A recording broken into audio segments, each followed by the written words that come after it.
Coucou YouTube, c'est Guts, on se retrouve pour une petite vidéo suite à l'annonce des premiers kits des monstres de la collab. Donc on a un monstre de chaque famille qui est présenté.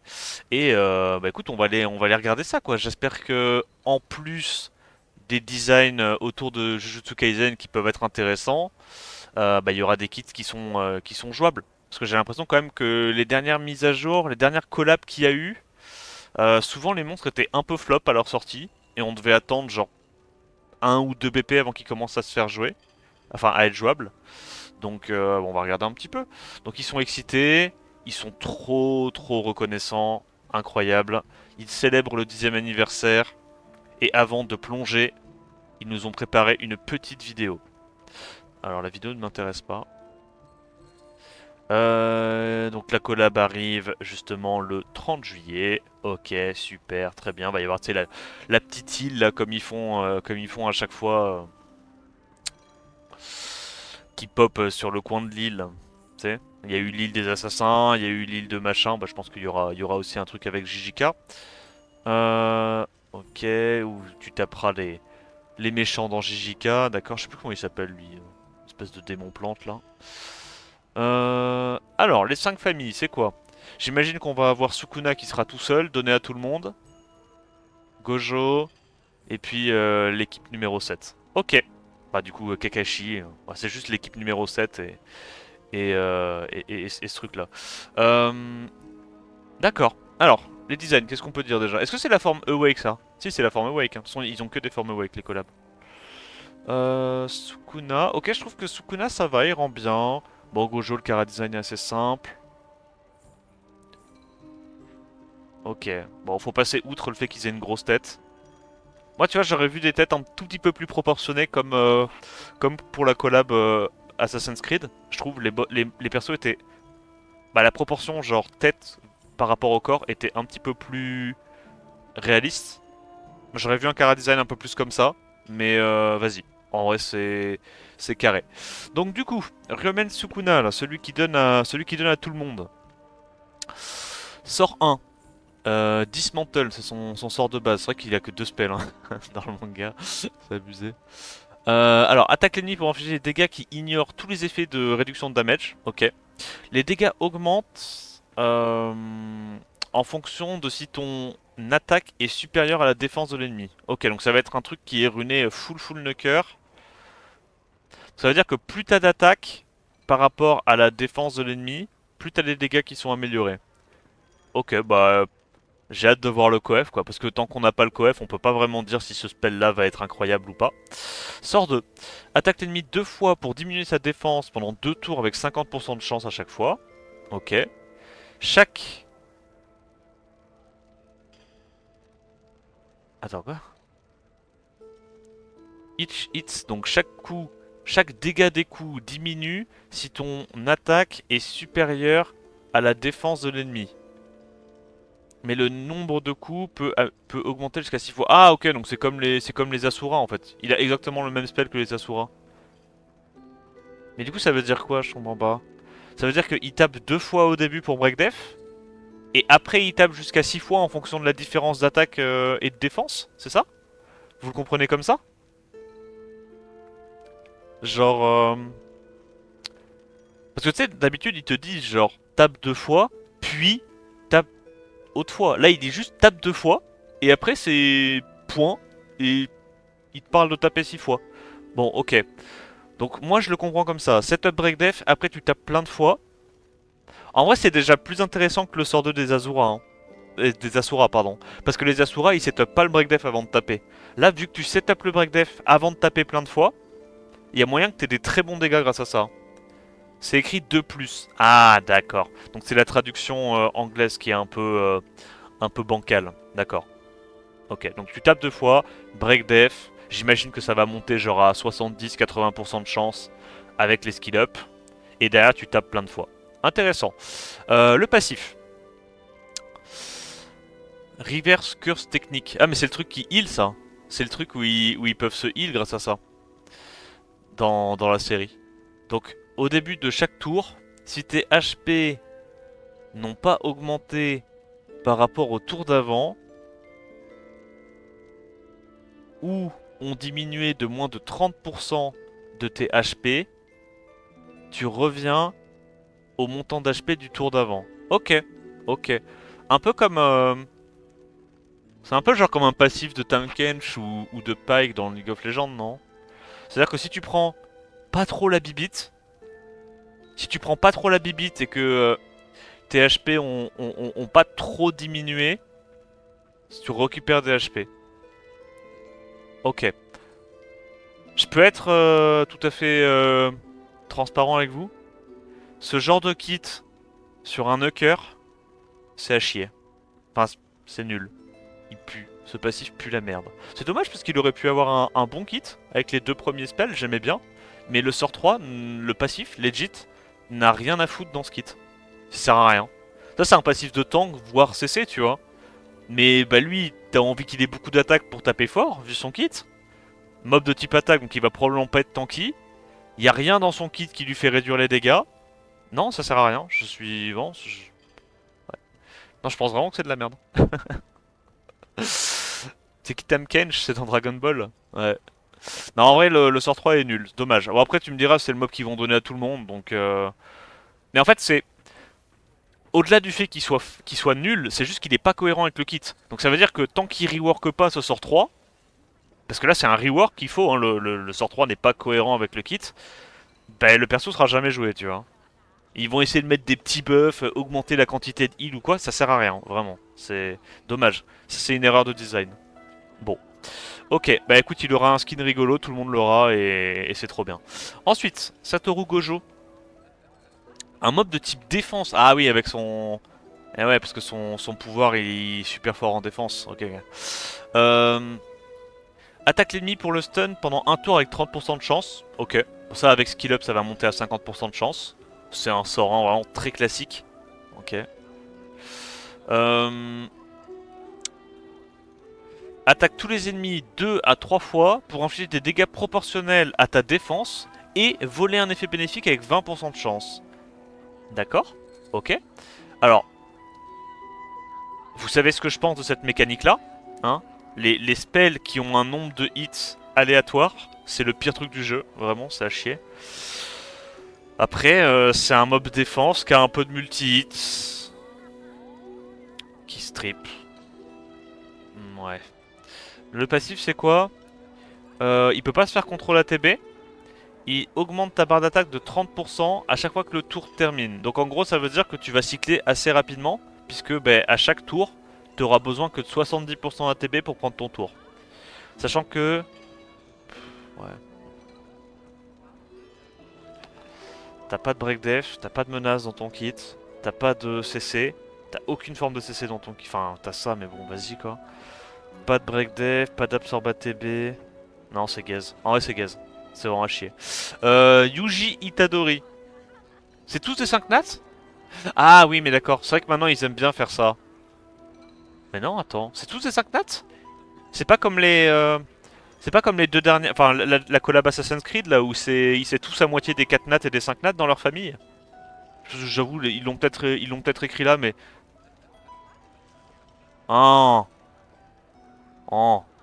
Ok, donc Goro c'est que du 5 nat. Et les trois mousquetaires de l'équipe numéro 7, eux ils ont des 4 nats et des 5 nats. Ok, ok.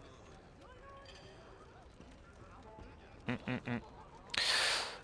Du coup, Yuji, alors lui c'est type def, Yuji c'est type attaque. Attaque l'ennemi 3 fois pour infliger des dégâts qui ignorent tous les effets de réduction damage. Ouais, ok. En vrai c'est un bon sort 1, hein. Tape 3 fois ça va avoir beaucoup de dégâts. Après, les oracles elles tapent aussi 3 fois et elles regagnent de la TB. Mais vas-y, NP. On va dire que... Ouais, vas-y, on va dire que c'est pas mal ça. Sort 2. Attaque l'ennemi 2 fois. Le premier coup diminue la défense pendant 2 tours. Et le second coup détruit les max HP à hauteur de 100% des dégâts infligés. Ok. En plus de ça, les chances de poser un coup critique augmentent de 50% pour chaque effet nocif qui sont sur la target. Donc ça veut dire que potentiellement, tu vas pouvoir le build en full stat, full attaque. Et tu te dis que si t'as un petit setup, il a 100% de to crit et il tape super fort. Ouais. Sort 3. le Black Flash. Attaque tous les ennemis pour détruire leur max HP de 50% des dégâts infligés. En plus, absorbe leur ATB proportionnellement au HP détruit. Cette attaque est toujours un coup critique. D'accord. Donc en fait, tu vas build ce mob là sans to crit, avec potentiellement full attaque, full DCC. Et il va être là pour détruire les HP. Et en fait, si t'as un setup à l'open, genre un petit break def ou quoi, tu vas faire sort 3, reprendre ton ATB, et du coup derrière sort 2, terminer un mob. S'il y a un mob que t'as besoin de terminer. Ok. Ok. Et si ça survit, bah il y a HP détruit, donc voilà. Ok. Alors je dirais pas qu'il est broken mon bro, sachant que tu connais pas ses stats de base, tu connais pas son awake, tu connais pas les coefs des dégâts. Mais ok, j'attends de voir. Peut-être pour offense arène en vrai. En vrai pour offense arène ça peut être sympa non? Bon, à voir. Il y a quand même Camille. Hein. Byung-Chul on l'enterre vite mais il y a quand même Camille donc on verra bien. Megumi Fushiguro. Le Sasuke. Il a quoi Sasuke? Sort 1. Attaque l'ennemi pour diminuer sa défense et son attaque pendant un tour avec 25% de chance de... à chaque fois. Alors ça c'est rare. Je crois qu'il n'y en a pas beaucoup des sorts 1 qui font et break def et break attack. Du coup je pense avec les skill up ça va monter genre à 50%, peut-être 60% max. Ok. C'est un mob de type support. Son sort 2 c'est attaque l'ennemi pour enlever un effet bénéfique avec 70% de chance et mais ils m'ont cassé les couilles. Et vous avez juste recyclé un spell là? Vous avez littéralement recyclé un spell. Ok, bon. Sort 3. Bon, c'est pas très fort. Hein. Autant te dire pour un 5 nat, strip un mob et absorbe 30% ATB. Bon, ok, génial. Sort 3. Donne l'invincibilité pendant un tour sur tous les alliés. Augmente leur attaque pendant 2 tours. Et augmente leur ATB de 20%. En vrai, ça c'est bien. Hein. Ça c'est pas horrible, j'aime bien. Hein. Tu sais que ce combo là avec Katarina, c'est zinzin. Hein. Invincibilité, buff attaque, buff ATB. En vrai, ils ont bien fait de le mettre en vent parce que sinon, s'ils l'avaient mis dans un autre élément, le combo avec Katarina aurait été trop fort. Là, au moins, t'as un petit handicap. Mais en vrai, j'aime vraiment bien parce que tu sais que le fait d'avoir l'invincibilité et tout, le fait d'avoir l'invincibilité et tout en offense arène, tu vois, contre tout ce qui est Alexandra, Psamat, des trucs comme ça, ben c'est un énorme counter. Genre tes knockers tapent et ils se font plus one shot. Je te jure que lui il a un... Bon, son sort 2 c'est une honte sans nom. Son sort 1 est cool, son sort 3 est vraiment bien. Faudra voir les stats de base. Et le way, et le lead. Pardon. En vrai lui j'aime bien. Lui il a un kit super intéressant pour offense arène. Et même offense siège hein, potentiellement. 95 de speed incoming. Ouais, ouais. Probablement, mais on verra. On verra. C'est pour ça que c'est compliqué hein, de donner ton avis définitif. T'as les kits, mais il manque encore trop d'informations pour dire si c'est vraiment bien. Nobara Kugisaki. Ouais, donc c'est Sakura avec un marteau quoi. Light HP. Ok, type HP. Donc là, on a tous les éléments quasiment. On a attaque, def, support, HP. Sort 1. Attaque l'ennemi pour mettre l'anti-heal pendant 2 tours avec 60% de chance.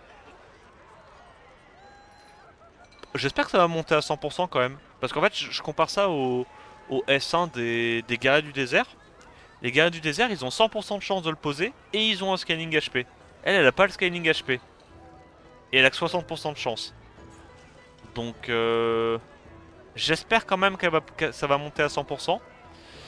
Sort 2. Attaque l'ennemi. Attaque la cible ennemie et 3 random ennemis pour les provoquer pendant un tour avec 80% de chance. Donc ça j'imagine ça monte à 100%.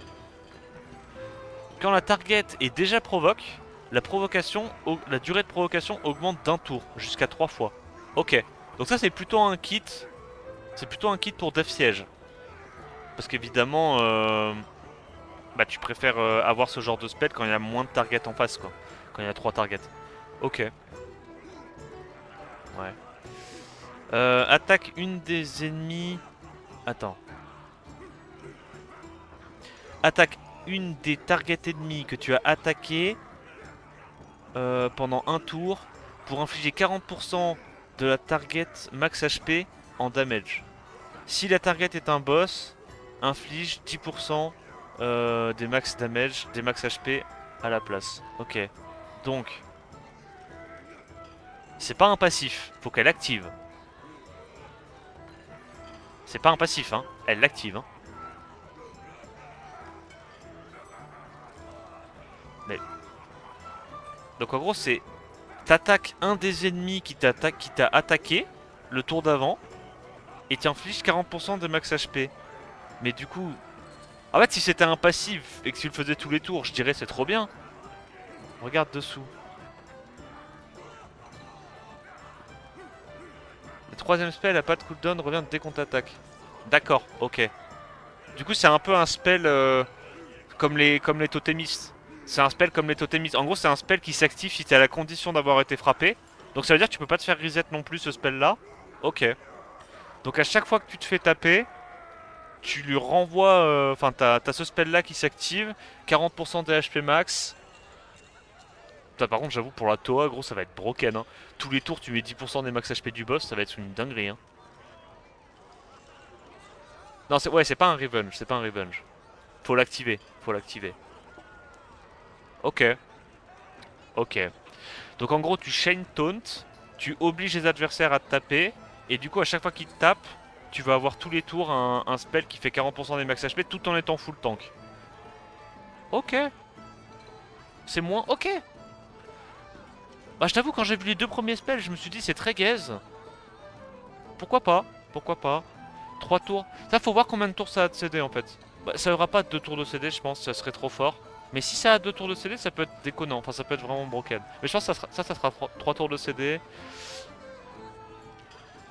100% de taunt. T'as au moins un CC fiable sur la target, puis après le reste c'est un peu aléatoire. Ok, ok. Bon, qu'est-ce qu'on en pense pour l'instant? Flop, flop. Mais j'ai hâte de voir les autres kits parce qu'il n'y a pas beaucoup de mobs défense qui sont intéressants, donc j'ai hâte de voir un kit plus intéressant. Ça peut être sympa en offense arène et offense siège, pourquoi pas. Ça c'est intéressant, offense arène, surtout offense arène je pense.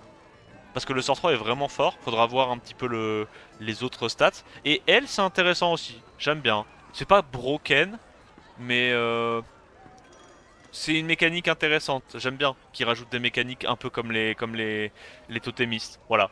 Bon, dis-moi ce que t'en as pensé, toi, en commentaire YouTube. N'hésite pas à liker, commenter, t'abonner à la chaîne pour plus de contenu. Et en attendant la prochaine vidéo, je te dis à plus. Ciao, ciao.